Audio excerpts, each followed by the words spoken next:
A pandemia é uma guerra. E é uma guerra que tem causa, tem agente, tem agressor, tem vítimas e tem soldado. E a minha categoria fez parte da turma dos soldados, porque nós estivemos na linha de frente e muitos de nós falecemos atendendo a população.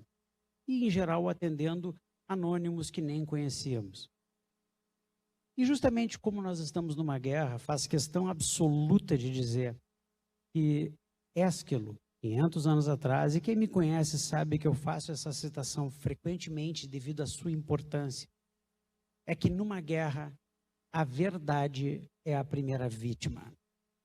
E eu afirmo, na guerra do Covid, a verdade foi assassinada inúmeras vezes, independente do lado, pelo fato básico de que muitas pessoas procuraram a satisfação dos seus ideais político-ideológicos e não necessariamente dos fatos verdadeiros.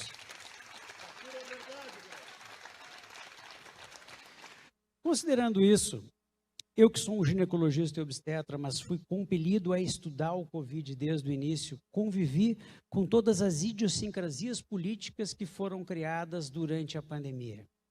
Eu descobri que ser favorável ou contrário à máscara, eu descobri que ser favorável ou contrário à vacina ou determinados tratamentos era um ato político-ideológico. E eu fiz toda uma faculdade acreditando que as questões médicas são decididas a partir de trabalhos científicos com níveis de evidência. E não foi isso que aconteceu. Na política, determinado grupo político acha que quem não usa máscara, quem não faz a vacina, quem faz tratamento precoce, é inimigo.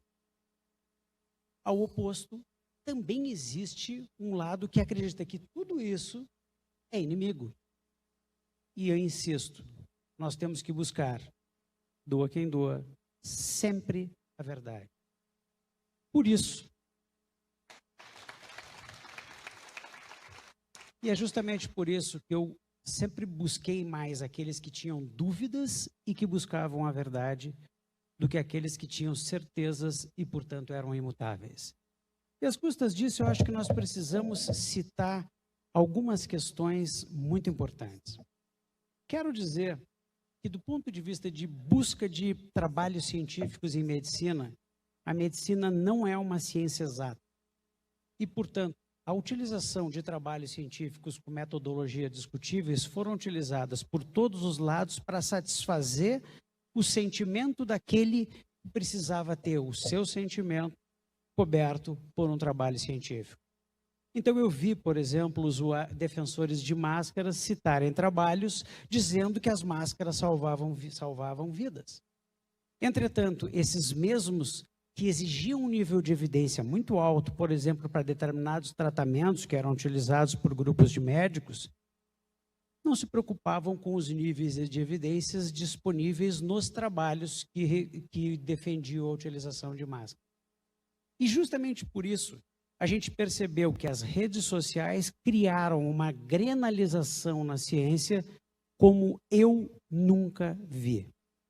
Vacinas indiscutivelmente salvam vidas. Portanto, ser contra a vacina é apenas estar dentro de uma bolha e esquecer toda a história que se tem por trás. Qualquer tratamento, até se tornar um tratamento com evidência alta, ele é experimental. Assim anda a ciência.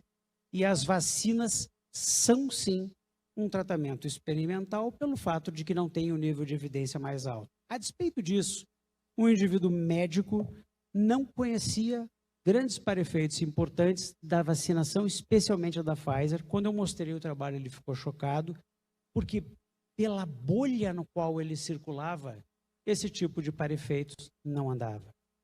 E aí a gente cai num problema. Bolha é um lugar muito preocupante. A grande vantagem da bolha é que dentro da bolha a gente tem uma grande aceitação. Dentro da bolha, aquilo que a gente fala tem eco e eco positivo. O grande perigo da bolha é que existe uma outra bolha, na qual tudo aquilo que a gente acredita é considerado mentira, genocídio e assim por diante. E é justamente por isso que eu me dou ao trabalho com uma certa náusea, deputado, de circular por todas as bolhas, para obter todo o conhecimento que eu preciso para conseguir me manifestar. Até porque, para quem não me conhece, eu sou presidente do Sindicato Médico do Rio Grande do Sul. O Sindicato Médico do Rio Grande do Sul é o maior sindicato médico da América Latina e tem dentro do seu corpo médicos com todas as ideologias. E eu sou representante deles, a despeito das ideias que eles tenham, se concordam ou não comigo. E aí nós vamos entrar com relação a um problema grave das vacinas do Covid. As vacinas do Covid são vacinas feitas para a primeira geração. Como elas são feitas para a primeira geração, elas têm toda a lógica do mundo de serem eficazes para a primeira geração. Quando as pessoas começam a se surpreender que cai a eficácia das vacinas com o tempo, é apenas a demonstração absoluta de que desconhecem a ciência e acham que é a imunidade do ser humano que cai. E não é o fato de que nós estamos tratando de um ser mutante, que é o vírus, e que, portanto, passa a ter novos antígenos, cujas vacinas não têm capacidade de produzir imunogenicidade. E é justamente por isso que fazer terceira, quarta, quinta, sexta, sétima dose para o Covid, utilizando as vacinas de primeira geração, não tem absolutamente nenhuma lógica, e mais do que isso, a gente passa a ter acesso aos paraefeitos dessas vacinas. E aí é uma questão muito importante. Nós temos visto na mídia, a mídia tradicional, de maneira muito clara, repetindo de maneira bastante importante a importância da utilização de várias doses. E utilizaram como fonte o CEO da Pfizer. Quero dizer para vocês que o nível de evidência que o CEO da Pfizer apresenta é zero. Ele é um indivíduo que tem interesse apenas e exclusivamente econômico.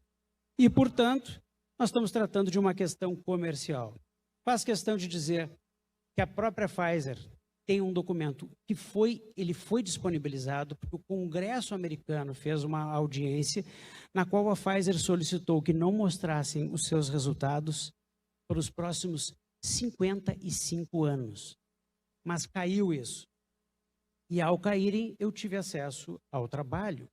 E o trabalho mostra que entre os vacinados nos Estados Unidos, até o dia 21 de fevereiro, tinham tido 42.086 para efeito, dos quais 1.223 mortos. O que significa que no exato segundo em que a gente passa a conhecer os parefeitos, a gente pode tratar com mais verdade e menos granalização sobre os assuntos. Porque a gente tem, em parte, os efeitos, há uma redução de internação hospitalar, de infecciosidade, e há o parefeito que nós precisamos conhecer. Nesse aspecto, faço questão de dizer absolutamente. Já foi dito aqui e eu faço questão de repetir. Máscara em ambiente aberto é algo que não tem a menor lógica. Faço questão de dizer, pelo que eu entendi, eu posso usar máscara num ambiente aberto, desde que eu não esteja fazendo esporte. Mas se eu for fumar um cigarro, eu posso ficar sem máscara. O que não tem lógica. Faço questão de dizer que a própria OMS já disse muito claramente que as restrições e que o fechamento da economia não funciona. Mas, por alguma razão, nesse momento, os governantes esqueceram a importância da OMS e simplesmente querem fazer para os outros as restrições. E aí eu vou cair aqui na questão do passaporte de vacina.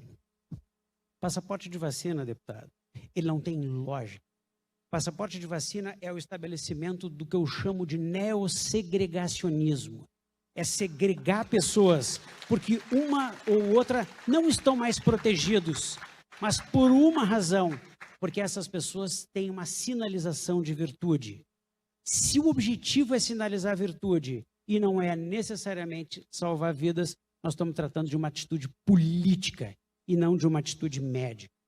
Faz questão de lembrar, para quem não conhece, que os Estados Unidos teve durante 50 anos uma lei segregacionista chamada Jim Crow, sul dos Estados Unidos, que separava negros de brancos. É exatamente isso que o passaporte sanitário faz, separa vacinados dos não vacinados. E há um detalhe importante, nós temos que tratar sobre as novas variantes. Porque as vacinas são feitas para as primeiras variantes. E a variante Ômicron teve ontem, ao que me consta, o primeiro óbito. Ela já está espalhada pelo mundo, inclusive pela nossa cidade, já tem gente aqui, já chegou pelo Brasil, e ela veio basicamente por pessoas que têm o passaporte vacinal, porque são essas que podem vacinar, que podem viajar, e a vacina não é capaz de pegar a variante Ômicron. O que só prova o seguinte: comprovante vacinal é uma coisa absolutamente tirânica, segregacionista, sem lógica, ilegal e anticonstitucional. Certamente. Vacinas, especialmente para pessoas muito jovens. Nós temos 2 crianças internadas na UTI em Sorocaba. Ela tem muito mais riscos do que benefícios. E, portanto, obrigá-los a fazer não tem a menor lógica. O que tem lógica são 2 coisas: favorecer e baratear os exames para detecção de imunidade. O Simers tem um acordo com o laboratório para obter o teste de imunidade, e imunes não tem por que fazer a vacina. E